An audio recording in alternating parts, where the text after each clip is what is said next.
Student, okay, next part, types of vectors. Types of vector. First is equal vector, second is negative vector, third is parallel vector, fourth is anti-parallel vector, fifth is collinear vector, sixth is coplanar vector, next is unit vector, zero vectors are many types of vector. तो हम लोग one by one क्या करते हैं, discuss करते हैं. पहले discuss करते हैं स्टूडेंट इक्वल वेक्टर को डिस्कस करते हैं स्टूडेंट, इक्वल वेक्टर. ओके, लेकिन इससे पहले एक और चीज बताते हैं, इंपॉर्टेंट फॉर वेक्टर. कुछ इंपॉर्टेंट है, जैसे अगर कोई वेक्टर है, वेक्टर ए, अगर इसको हम रोटेट कर दें 360 पर, अगर कोई वेक्टर ए है स्टूडेंट, ऐसे रिप्रेजेंट करते हैं, अगर इसको 360 पर रोटेट कर दें तो 360 पर रोटेट करेंगे, ऐसे रोटेट करते करते फिर अपने पोजीशन पर आ जाएगा. ऐसे रोटेट किया 30, ऐसे 30, 60, 90, 260, 270, 280, 360, तो उसके वैल्यू में कोई चेंजेस नहीं होगा. फर्स्ट पॉइंट, अगर किसी वेक्टर को 360 पर रोटेट करते हैं तो उसके वैल्यू में कोई चेंजेस नहीं होगा. फर्स्ट है. सेकेंड पॉइंट ये है, सपोज दैट ये है एक्स एक्सिस, ये है वाई एक्सिस. अगर कोई वेक्टर ए ऐसे है, हमने एच डायरेक्शन में कोई फोर्स लगाया, तो इसको हम पैरेलल शिफ्ट कर सकते हैं. क्या कर सकते हैं स्टूडेंट? पैरेलल शिफ्टिंग बोलते हैं जिसको. क्या बोलते हैं? Parallel shifting. वेक्टर को पैरेलल शिफ्ट मींस इस वेक्टर को ऐसे उठाकर हम ऐसे लगा सकते हैं, एकदम पैरेलल होना चाहिए. यानी वेक्टर को हम सेट कर सकते हैं, एक जगह से दूसरी जगह शिफ्ट कर सकते हैं. Parallel shifting is allow in vector quantity. Okay, ये याद रखी रहेगा, इसका हम रूल हर जगह यूज करेंगे. वेक्टर्स को हम पैरेलल शिफ्ट कर सकते हैं, क्योंकि जब एडिशन करेंगे, सब्ट्रैक्शन करेंगे, मल्टीप्लाई करेंगे तो हमें इसकी जरूरत पड़ेगा पैरेलल शिफ्टिंग का. और दो वेक्टर्स के बीच का एंगल जीरो से बड़ा, अगर कोई एंगल होगा जीरो से बड़ा होगा, लेकिन 180 से क्या होना चाहिए? छोटा होना चाहिए. दो वेक्टर्स के बीच का एंगल जीरो से बड़ा लेकिन 180 से छोटा होना चाहिए. ओके, दो वेक्टर्स हमेशा जीरो से लेकर 180 तक ही लाई करेगा, उससे ज्यादा लाई नहीं कर सकता. कोई दो एंगल के बीच का वेक्टर 270 बोलता है तो this question is wrong. Okay, are you getting my point? दो वेक्टर्स के बीच का एंगल 0 डिग्री से लेकर 180 तक ही होना चाहिए. कोई भी क्वेश्चन आएगा इन्हीं दोनों के बीच का एंगल होगा. ओके, ये तीन चीजें याद रहनी चाहिए आपको कि अगर किसी वेक्टर को 360 पर रोटेट करते हैं तो इसकी वैल्यू में कोई चेंजेस नहीं होगा. अगर 30 पर रोटेट करते हैं तो चेंज होगा, 90 पे करते हैं तो चेंज होगा, 360 पर चेंज नहीं होगा, क्योंकि फिर अपने इनिशियल स्टेट में आ जाएगा. और वेक्टर्स में पैरेलल शिफ्टिंग अलाउ, अगर कोई पैरेलल वेक्टर यहाँ तो यहाँ कर सकते हैं. अगर वेक्टर स्टूडेंट ऐसे है तो इसको हम लोग ऐसे रेज्ड करके यहाँ पर लिख सकते हैं. ओके, तो इसमें पैरेलल शिफ्टिंग कर सकते हैं. और दो वेक्टर्स के बीच का एंगल 0 से लेकर 180 तक होगा, 190 नहीं हो सकता. ओके, नेक्स्ट है इक्वल वेक्टर. दो वेक्टर इक्वल कब हो सकते हैं? जब वो इक्वल मैग्नीट्यूड के हों. क्या हो? Equal magnitude and same direction okay, तो इक्वल वेक्टर उसे बोलेंगे जो इक्वल मैग्नीट्यूड्स के हों और सेम डायरेक्शन के हों. निगेटिव वेक्टर किसको बोलेंगे? निगेटिव वेक्टर उसको बोलेंगे स्टूडेंट जो इक्वल मैग्नीट्यूड के हों, इक्वल मैग्नीट्यूड के हों लेकिन अपोजिट डायरेक्शन को. किस डायरेक्शन में? Opposite direction. जैसे अगर कोई वेलोसिटी है 2 मीटर पर सेकेंड ईस्ट डायरेक्शन, और नेक्स्ट वेक्टर भी, इधर वेक्टर भी है 2 मीटर पर सेकेंड नॉर्थ. ये क्या है? नॉर्थ. तो this is the negative vector. ये कौन सा वेक्टर है स्टूडेंट?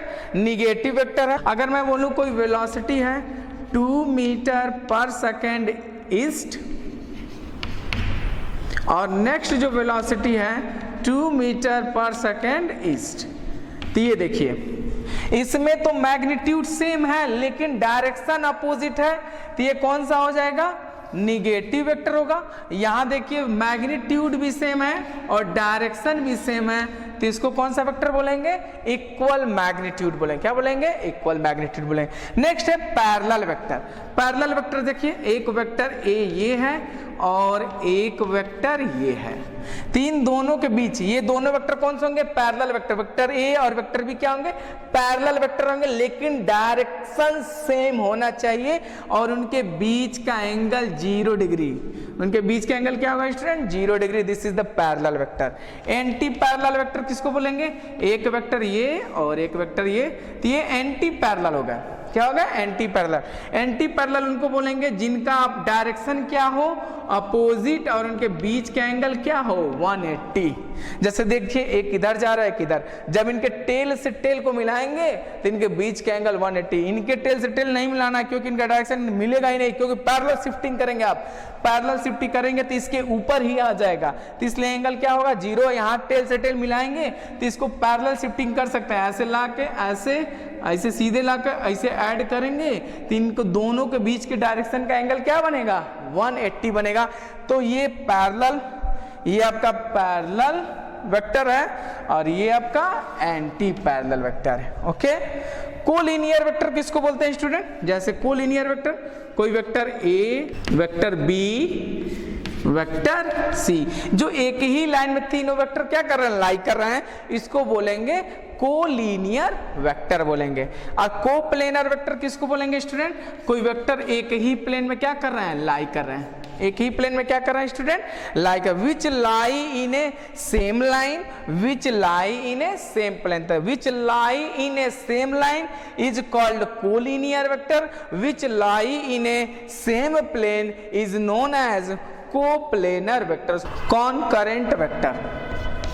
Next 7,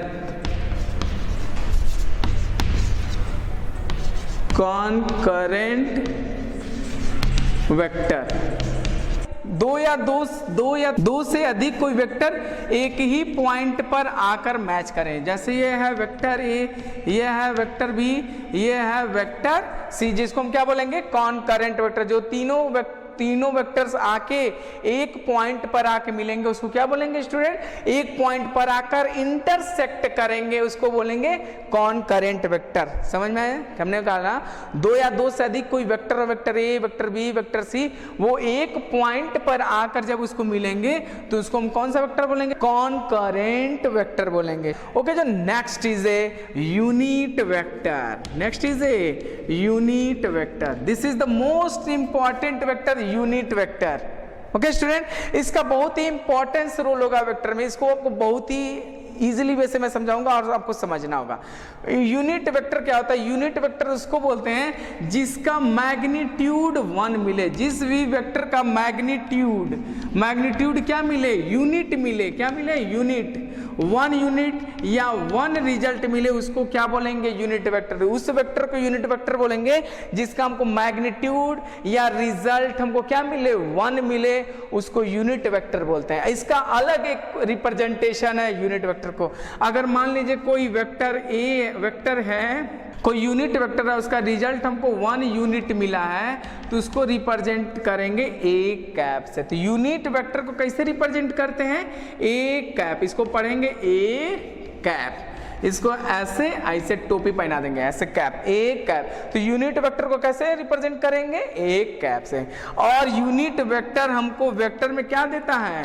direction. किसी भी वेक्टर क्वांटिटी का अगर हमको डायरेक्शन जानना हो, किसी भी वेक्टर क्वांटिटी का हमको डायरेक्शन जानना हो स्टूडेंट, तो हमको यूनिट वेक्टर से मल्टीप्लाई कर देंगे, यूनिट वेक्टर को अप्लाई कर देंगे तो उस वेक्टर का हमको क्या मिल जाएगा? यूनिट वेक्टर मिल जाएगा, डायरेक्शन मिल जाएगा। तो यूनिट वेक्टर को किससे लिखते हैं? ए कैप से। यूनिट वेक्टर का फार्मूला आपको दिया जाएगा, A cap equal to vector A upon mod of vector A.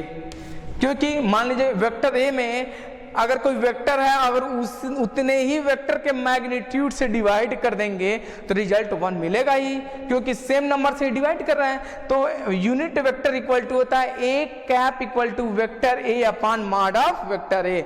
Vector A cap equal to vector A upon mod of vector A. This is the unit vector. और हमको unit vector क्या देगा vector में? Magnitude देगा। क्या देगा? Magnitude और direction देगा। ओके, ये था यूनिट वेक्टर। यूनिट वेक्टर को किससे रिप्रेजेंट करते हैं? ए कैप से, और ए कैप इक्वल टू क्या होता है? Vector A upon mod of vector A. Next है स्टूडेंट जीरो वेक्टर। क्या होता है स्टूडेंट? जीरो वेक्टर होता है स्टूडेंट। जीरो वेक्टर क्या होता है स्टूडेंट? वो जिसका मैग्नीट्यूड जीरो। जीरो वेक्टर इसको बोलते हैं जिसका मैग्नीट्यूड क्या होता है स्टूडेंट? मैग्नीट्यूड होता है स्टूडेंट जीरो।